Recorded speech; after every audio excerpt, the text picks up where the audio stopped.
When was the last time you walked away from a conversation and thought, why am I so boring? Because that feeling, that quiet, crawling embarrassment of being the person who killed the conversation, that is one of the most damaging things a human being can experience socially. And most people carry it every single day without ever talking about it. Here's the truth nobody is saying out loud. 93% of people never learn how to make small talk properly. Not because they are boring, but because nobody ever taught them how. Not school, not their parents, not a single class they ever sat in. And that gap, that one missing skill, is quietly costing you more than you realize. It's costing you friendships that never got past surface level, opportunities that walked out the door because the conversation died too soon, dates that went nowhere, promotions that went to the person who just seemed more likable in the room. And here is the part that is going to hit you hardest. It was never about having something interesting to say. You see that thumbnail, "Stop being boring"? That is not an insult. That is a diagnosis.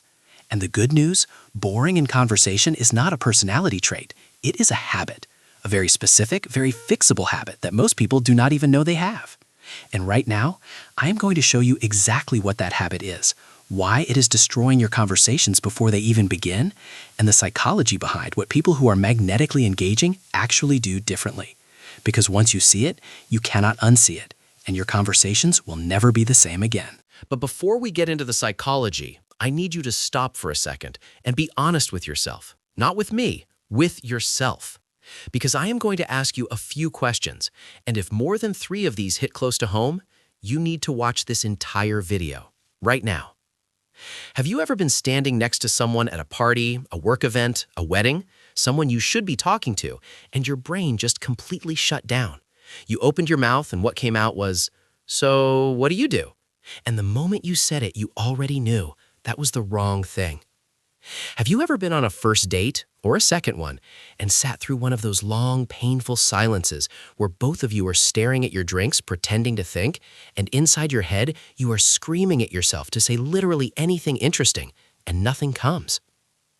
Have you ever avoided going to a networking event, a social gathering, a work function, not because you were busy, but because the thought of standing there not knowing what to say made your stomach drop before you even walked in the door?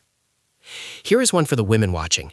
Have you ever been in a group of new people, a book club, a fitness class, a new job, and smiled and laughed along for weeks, contributing almost nothing because you simply did not know how to break past the surface and say something that actually meant something?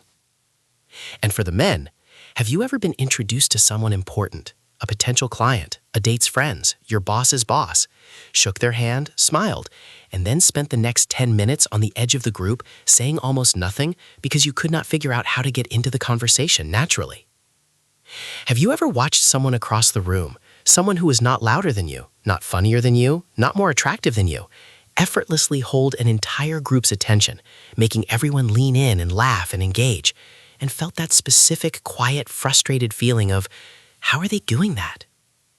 And the biggest one, have you ever finished a conversation, walked away, and immediately started replaying it in your head, cringing at every boring thing you said, mentally rewriting it, wishing you could go back and be the version of yourself that you know you actually are, the one that is interesting, funny, engaged, but somehow never shows up when it counts? That gap between who you are when you are comfortable and who you become the moment the social pressure hits, that is not a personality flaw. That is a skill gap, and skill gaps can be closed. Every single one of them. And what I am about to show you is the exact reason that gap exists, and more importantly, exactly how to close it permanently. Here's the thing nobody tells you. Being good at small talk has absolutely nothing to do with being interesting. Nothing. And I know that sounds wrong, because your whole life you have been operating under this belief that the reason some people are magnetic in conversation is because they have better stories, better jokes, better things to say. So every time you walk into a room, you are in your own head, scanning, searching, trying to find the next clever thing to say. And while you are doing all of that, you are completely missing the actual human being standing right in front of you. That is the habit. That one thing right there. That is what is killing your conversations. Here's the truth that is going to reframe everything. People do not remember conversations where they found you interesting. They remember conversations where you made them feel interesting. Not what you said, how you made them feel. There is a massive difference. Think about the most socially magnetic person you know. Are they the loudest in the room? Probably not. The funniest? Not always. What they actually do, and this is the thing, is they make whoever they are talking to feel like the only person in the room. And that is not a gift. That is a decision.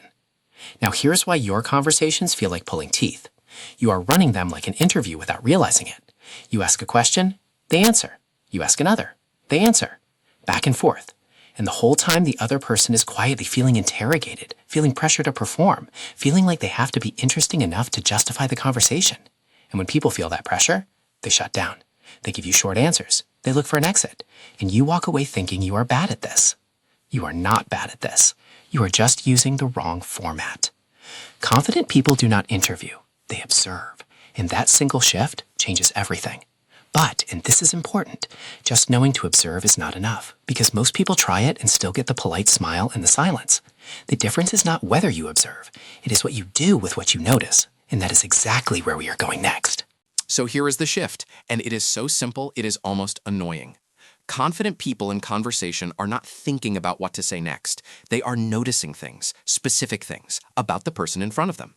The way they light up when they mention something, the slight hesitation before a certain answer, the thing they said that did not quite match their body language. They are paying attention in a way that most people simply are not. And then, instead of asking another generic question, they say what they noticed out loud. That is it. That is the whole secret. Not, what do you do, but you said that like someone who actually loves what you do. That is rare. What is it? Not, how was your weekend, but you have the look of someone whose weekend either went really well or really badly. Which one was it? Do you feel the difference? One format puts pressure on the other person to perform. The other one makes them feel seen. And feeling seen is the most powerful thing one human being can make another feel in a conversation.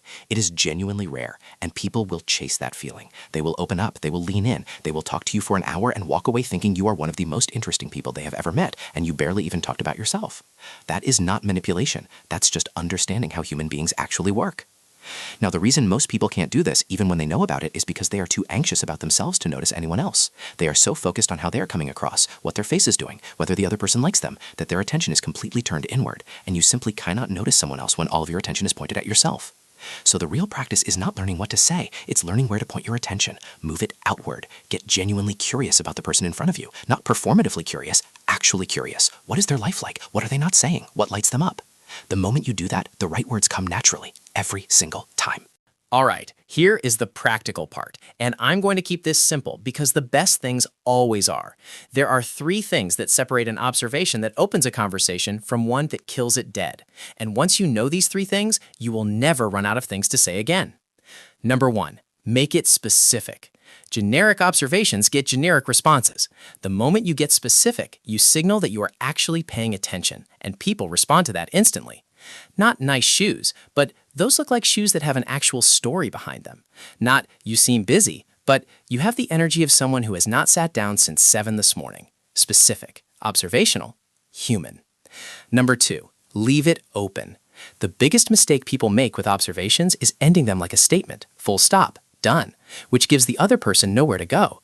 Instead, end with something that invites them in, a slight curiosity, a gentle question built into the observation itself. You said that like there is more to that story. Leaves the door open. They can walk through it or not. No pressure, no interview, just an open door. Number 3, make it about them, not you. This is the one most people get wrong even when they think they are doing it right. The moment you turn an observation into something about your own experience, you lose them. That reminds me of when gone.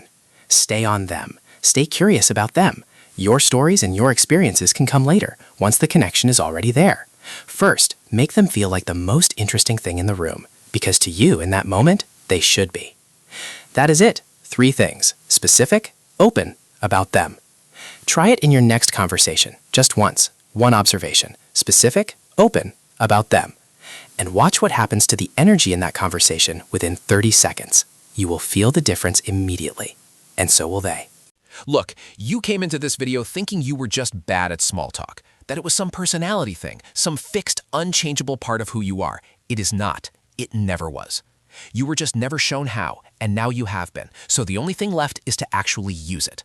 1 conversation, 1 observation, specific, open, about them. That is your entire homework. Not a list of 20 things, just 1. In your very next conversation with another human being. And I promise you, the moment you feel that shift, the moment you watch someone light up because they felt genuinely noticed, you will never go back to. So what do? Again. If this video made something click for you, hit the like button. Not for me, for the next person who is going to find this video and feel exactly the way you felt at the start of it. Embarrassed, stuck, convinced they are just boring. They are not, and neither were you. Subscribe if you want more of this. Every single video on this channel exists for one reason, to hand you the understanding of yourself and other people that nobody ever sat you down and gave you. That is it. That is all this is. And one last thing before you go. We just talked about small talk, but small talk is just the surface. Because underneath every conversation, every relationship, every first impression, every moment where someone either trusts you or does not, there is something much deeper running. A psychological pattern that controls how people perceive you before you even open your mouth.